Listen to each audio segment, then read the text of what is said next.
El día de hoy vamos a ver algo sobre el consentimiento informado. Les decía que la Academia Mexicana tiene un módulo específicamente para hablar solo de papelería y el área legal. No vamos a ahondar mucho, solo vamos a hacer una revisión superficial sobre este documento. Y antes de revisar, ellos mencionan el consentimiento informado, que es parte del expediente, mencionan algunas preguntas y pues me pareció muy interesante responder a estas preguntas. ¿Qué es el expediente clínico? Específicamente el expediente quirúrgico.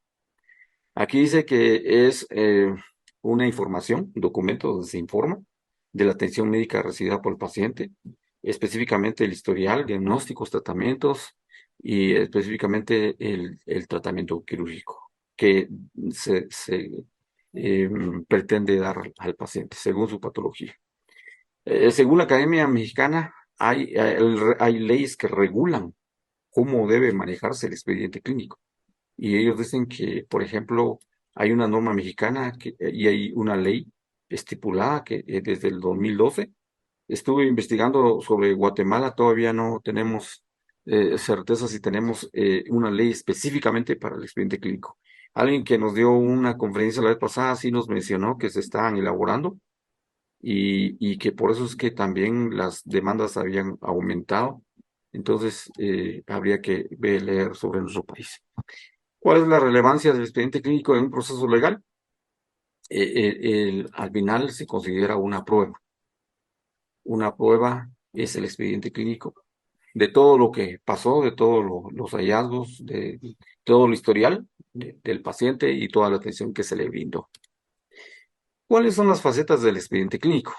Aquí dice que son los registros de las acciones y las atenciones del personal de salud y la evolución del paciente. Y mencionan, por ejemplo, aquí que un modelo de cómo debe ser la historia clínica, un modelo de cómo debe ser el ingreso, un modelo de cómo hacer las notas de evolución en base al método de Guido, según las normas que la Academia Mexicana indica y que la evolución debe evolucionarse, depende de la gravedad del paciente, unas 3 veces al día o si no está muy grave, una vez al día. Entonces vemos nosotros ¿cuáles son los tres beneficios importantes del expediente clínico? Y en específicamente el electrónico, porque ellos dicen que la modalidad ahora es que ya no mucho se utiliza papelería física, sino el expediente está con un link y está abierto a no solo a la institución, sino muchas veces también, algunas veces para el paciente si éste lo requiere. Y con el expediente electrónico tiene esas ventajas de que aumenta la seguridad del paciente y también aumenta las acciones preventivas, identificando oportunamente las necesidades del paciente. El acceso a estos expedientes es rápido, es sencillo, no como los archivos físicos. Así que, bueno, yo la vez pasada decidí tener una pequeña cuenta con un grupo mexicano que nos da una aplicación. En esa aplicación pues se guardan los datos y los archivos y es bastante funcional.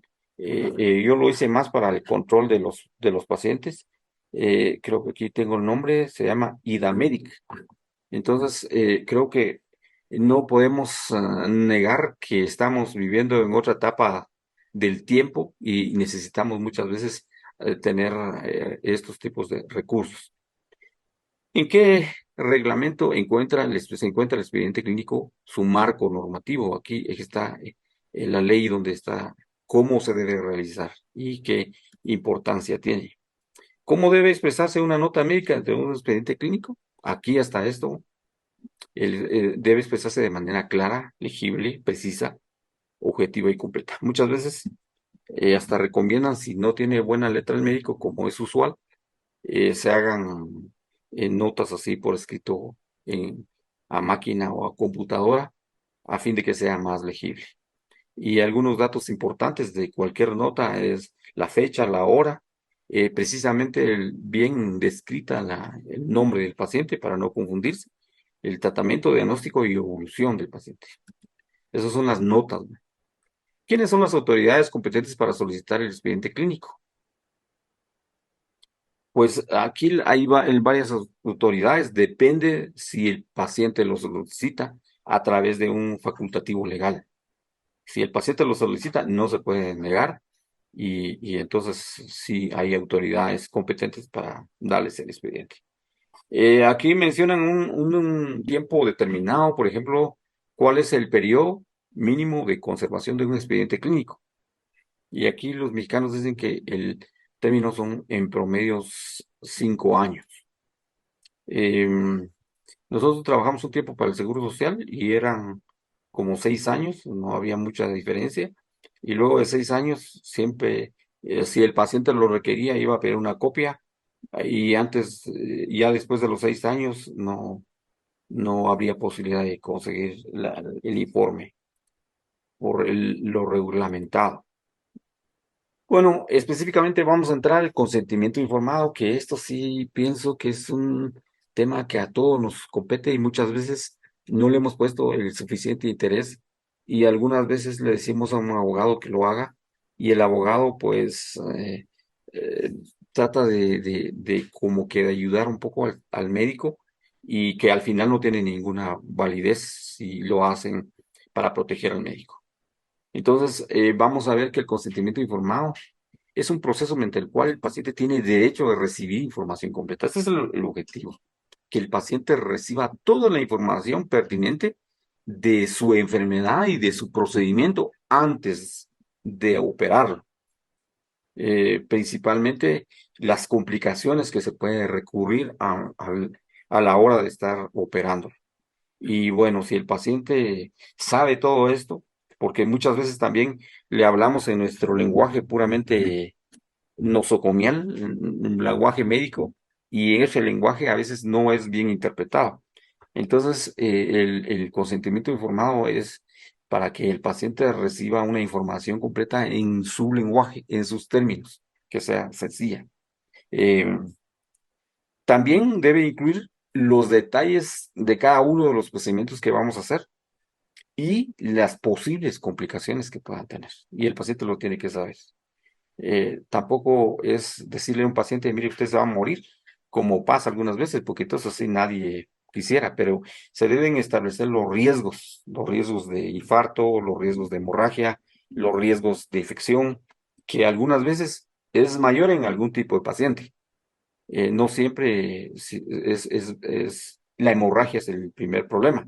Algunas veces son las infecciones. Y, bueno, este documento de consentimiento informado es una herramienta legal, pero también es una herramienta ética que busca proteger al paciente en relación a que él estaba consciente, la paciente estaba totalmente consciente a qué se sometía. Esa es la parte ética, digamos, sobre la atención médica, sobre sus procedimientos y sobre las posibles complicaciones. Y ante esto, si se le explica bien a un paciente, el paciente puede tomar la decisión de hacerlo. Yo me acuerdo en algún momento que tuvimos una paciente con un higroma de la arteria carótida derecha. Digamos que era como un aneurisma, pero enorme.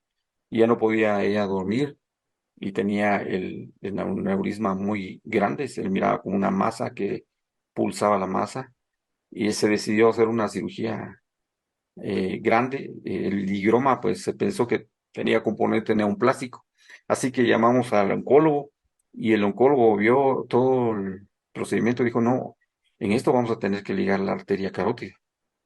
Sí, le dije yo ya le expliqué a la señora que se puede ligar la carótida y si la carótida no tiene comunicación en el polígono de Willis, podría quedar con una paraplegia, alguna situación así. Pero ella no puede dormir con esa masa en el cuello enorme.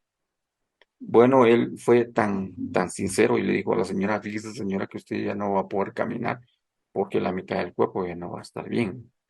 Es decir, si nos va bien, porque si nos va un poco mal y hay mucho sangrado, puede tener riesgo de muerte. Sin embargo, ya tenemos 2 unidades de sangre y ya tenemos todo lo demás. Obviamente, si podemos preservar la carótida, no vamos a tocarla, pero cuando empezamos la cirugía, pues pensábamos que podíamos dividirla, que si el idioma venía abrazando toda la carótida. Así que en un momento determinado dijimos, vamos a darle incluso con ligazur, parte y sutura a ese higroma y decidimos ligar la arteria carótida. Bueno, era lo que no queríamos, pero finalmente se hizo y solo esperábamos que la paciente despertara y afortunadamente despertó. Tuvo permeabilización del polígono de Willis, el cual no habíamos tenido la certeza que fuera así y la paciente le fue muy bien. Incluso no hubo necesidad de colocarle sangre a pesar de hacer todo eso. Pero es el hecho de que uno tiene que como que ser muy sincero con el paciente. Otro de los pacientes que veo yo que había que tratar bien es aquel paciente que tiene esa mentalidad que porque se le va a hacer una miomectomía o tal vez se le va a hacer recanalización de trompas, que esta paciente tiene mucha posibilidad de quedar embarazada cuando las estadísticas dicen que son muy bajas. Entonces, bueno, si uno es ético y le menciona toda la situación y la paciente al final lo acepta, pues habría que hacerlo. Pero debe de estar consciente la paciente, el posible beneficio que va a recibir es muy bajo.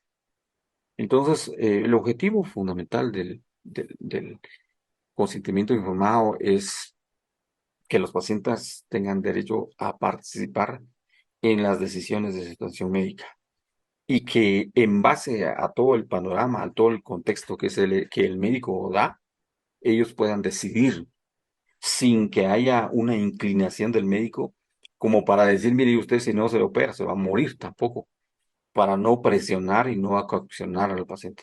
Entonces, el consentimiento informado, justamente el consentimiento informado está para, para evitar que información no adecuada llegue al paciente.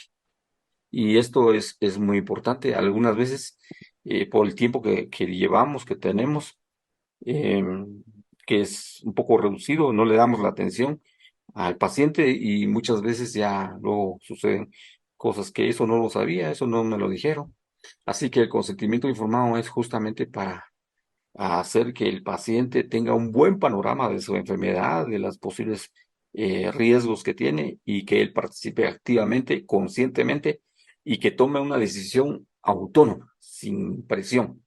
Y eso nos va a ir bien a nosotros, le va a ir bien al paciente y bueno, va a evitar muchas complicaciones. Yo he visto en la poca experiencia que tenemos que hay pacientes que no se quieren operar. Y entonces los pacientes que no se quieren operar, pero que hay una familia y que dice, no, hay que operar a este paciente. Si el paciente no se quiere operar, es preferible mejor no operarlo. Pues esas son mis recomendaciones en base a la experiencia, porque he visto algunas complicaciones que suceden cuando la familia dice, miren, yo traje a mi familiar que no quería operarse de la próstata, regularmente son pacientes grandes, o de la vesícula, y le pusimos una inyección para dormir, para que no estuviera, pues, tratando de decir que no necesita la cirugía, cuando hay muchos médicos que dicen que lo necesita. Si el paciente está consciente, yo prefiero mejor que el paciente lo decida. Así que el consentimiento informado, que puede funcionar como un documento legal para nosotros y para el paciente, es un documento de información de todo el contexto que realmente puede pasar en sala de operaciones para el paciente, sin exagerar y sin quedarnos cortos. Claro está, como les digo, no es coaccionar al paciente, se tiene que operar, porque si no se muere. No, pero tampoco decirle, esta es una cirugía tan sencilla. Esa la hacemos rápido y digamos que el consentimiento informado es esto de que se le dicen todas las situaciones al paciente, si la paciente lo decide y bajo su conciencia y autonomía lo acepta, pues se le da el tratamiento. Entonces hay que hacer una carta de consentimiento informado. Esta carta implica llenar un formulario y no solo la firma, quiten la firma del paciente, sino alguien con poca paciencia, con mucha paciencia, tiene que sentarse a la cama del paciente y decirle realmente todo lo que implica la cirugía. La paciente tiene que firmar, tiene que firmar un testigo y también tiene que firmar el médico. Y todo debe ser como legible para evitar que el paciente como que no no mucho entienda y que a pesar de eso tenga que firmar. Así que este documento es un documento de información para el paciente, pero también este documento puede ser revocado en cualquier momento por el paciente. Y que diga, yo firmé, pero estoy consciente de que ya revisé todas las posibles complicaciones y que no realmente no quiero la cirugía. Esto sería lo mejor que pasara, ya que el paciente tiene que tener el derecho de tomar parte activa de la cirugía. Tuvimos una paciente hace como 2 semanas y la paciente era muy lectora, se mantenía muy informada. Y bueno, una doctora me dijo de Mazate, me dijo, fíjese que vamos a operar a una paciente de una histerecto y ella quiere que le revisemos el ovario del lado derecho porque parece que tiene un trazamiento así, así.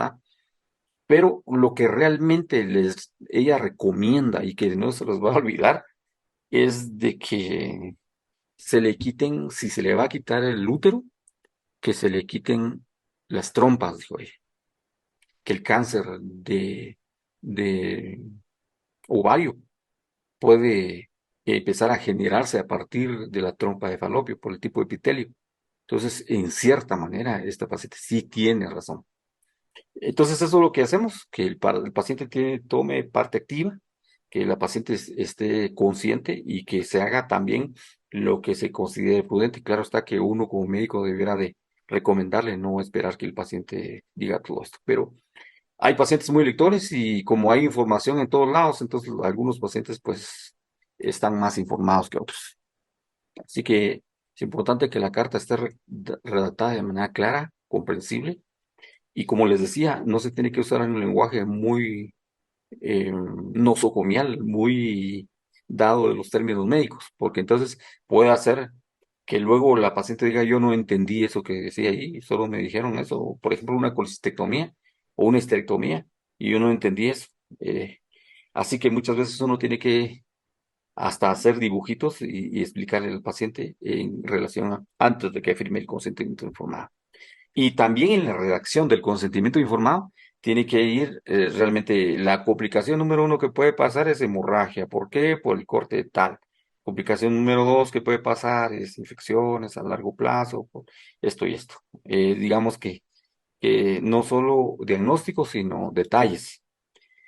Entre la Academia Mexicana solicita algunos parámetros bien definidos para elaborar el consentimiento informado. Ellos dicen que debe tener lugar, que debe estar escrito la fecha, también tiene que mencionarse ahí la información de la institución, digamos que hospital, que sanatorio, el nombre, y si tuviera alguna respaldo legal del sanatorio podría colocarse allí el nombre del médico, no solo el médico tratante, sino de todos los médicos que van a participar, principalmente los que van a entrar a la sala de operaciones.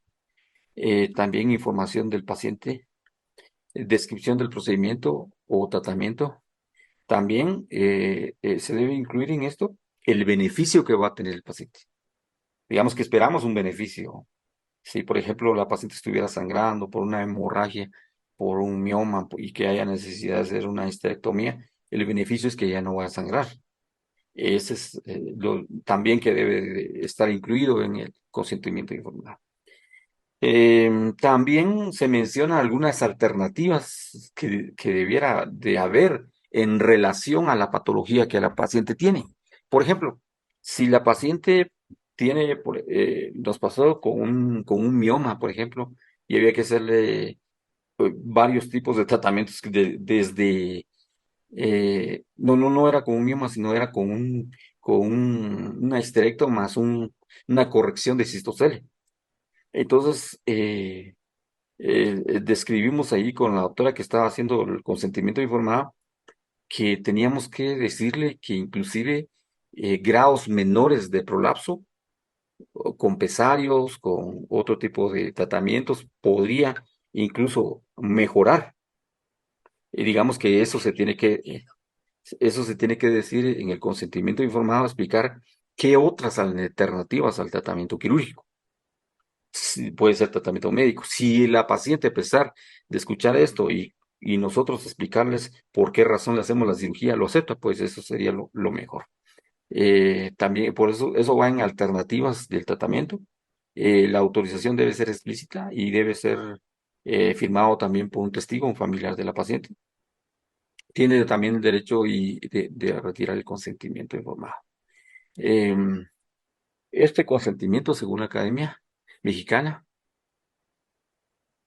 se puede dividir en consentimiento informado para diagnósticos. Digamos que solo vamos a ingresar al paciente y no sabemos qué tiene. Le vamos a hacer estudios.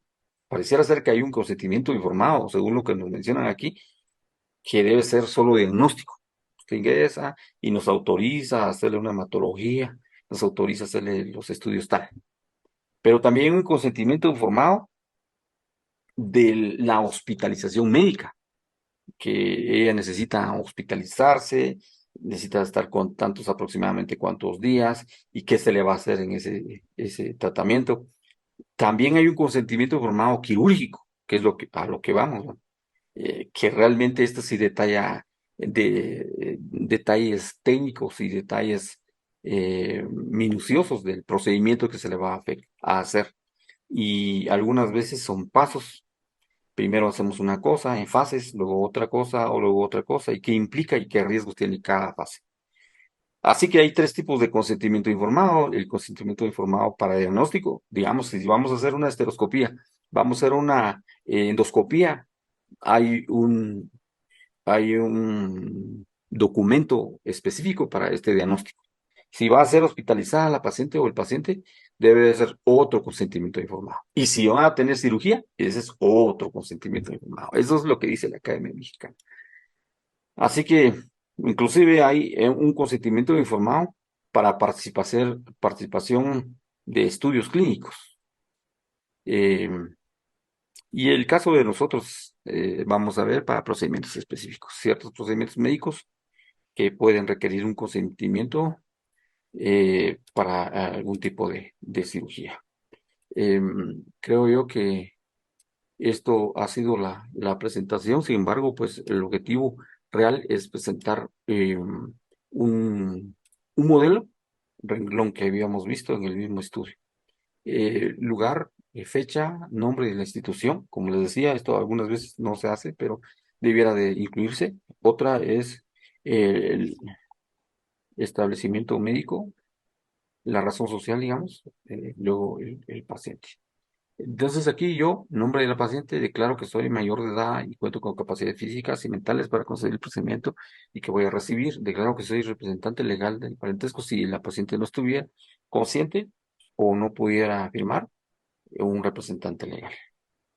El nombre del procedimiento que va a recibir, el nombre del médico y de la institución y sus posibles riesgos y sus posibles alternativas y beneficios. Estas son tres cosas importantes. Los riesgos, los beneficios que muchas veces se nos olvida colocar y las alternativas. Digamos que, como les mencioné yo, que esta paciente tenía un prolapso, podría recibir pesarios, podría recibirlo, incluso podría intentar con eso. Y luego, si no, pues ya, según el grado, puede ser que ya sea quirúrgico. Pero de todas maneras es válido mencionarle a la paciente que este tipo de tratamiento alternativo pudo haber tenido antes, o por lo menos que se le explicó.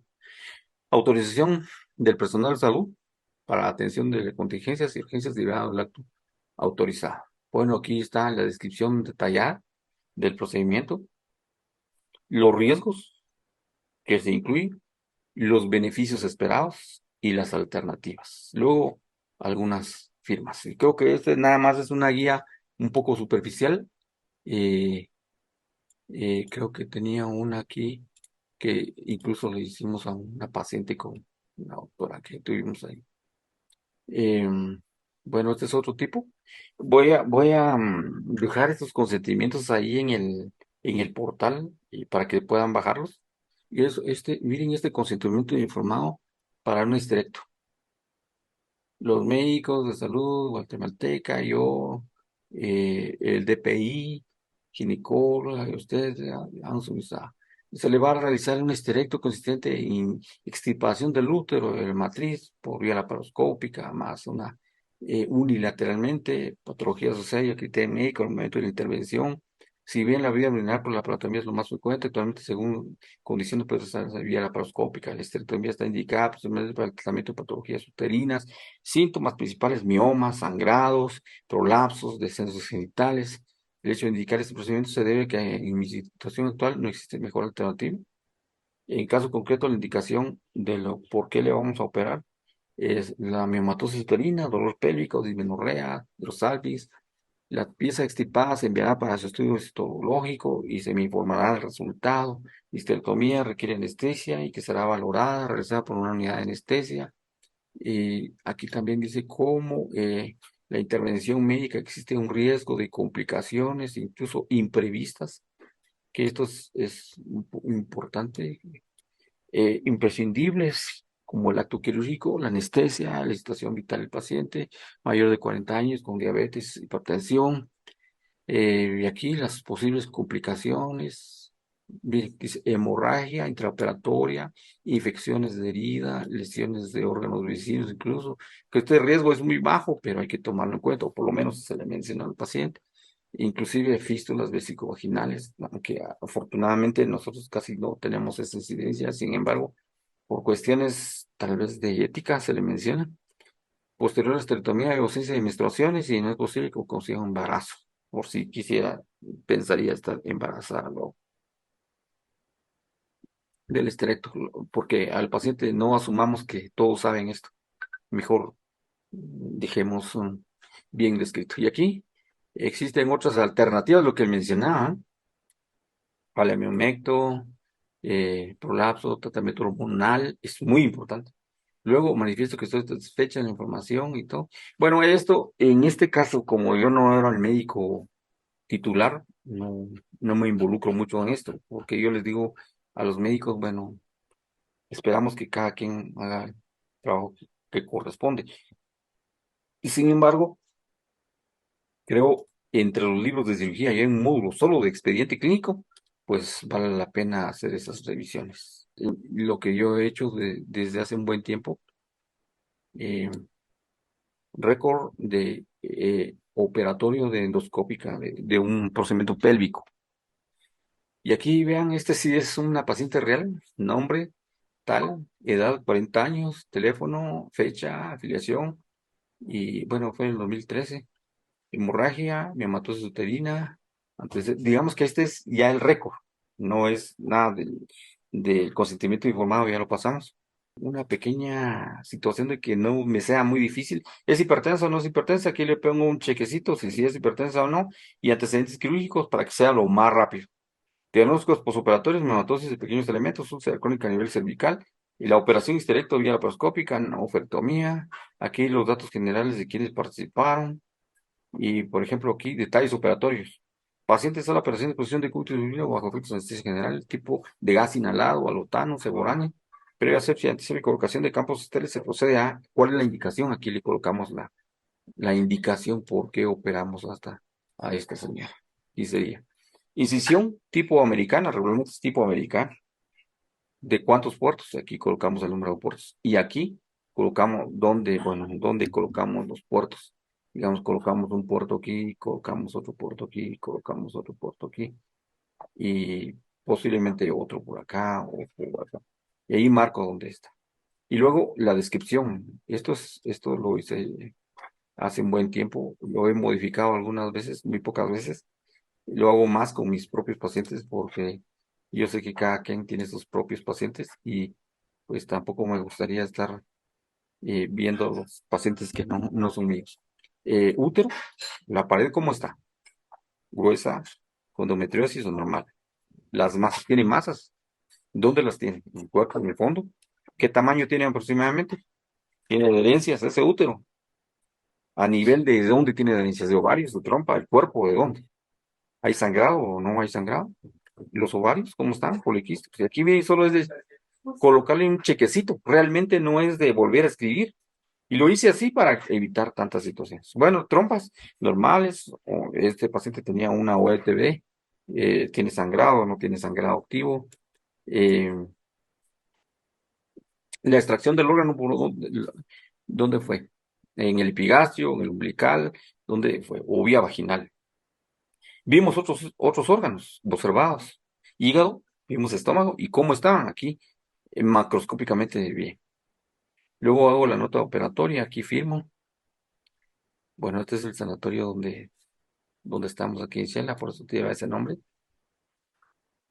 Y este es el documento que hacemos. Yo le hago un como informe resumido al paciente y coloco las fases donde se hizo el procedimiento. Como, obviamente, si los gastroenterólogos tienen la facilidad de hacer un informe con imágenes, ¿por qué nosotros no vamos a hacer eso?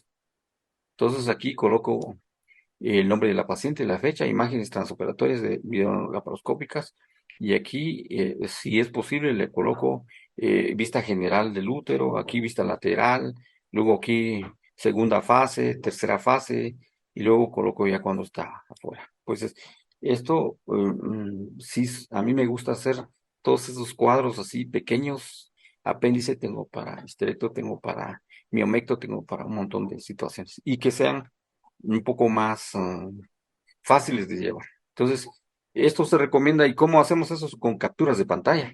Estamos viendo un video, capturamos una pantalla y una pequeña imagen y la imagen la trasladamos aquí. En el canal YouTube coloco un código, subo un resumen del video de la operación que les hice, aparte les doy este informe, que me sirve también porque dejo en digital una estadística realmente de cómo está. Por ejemplo, este es el informe eh, de, de la,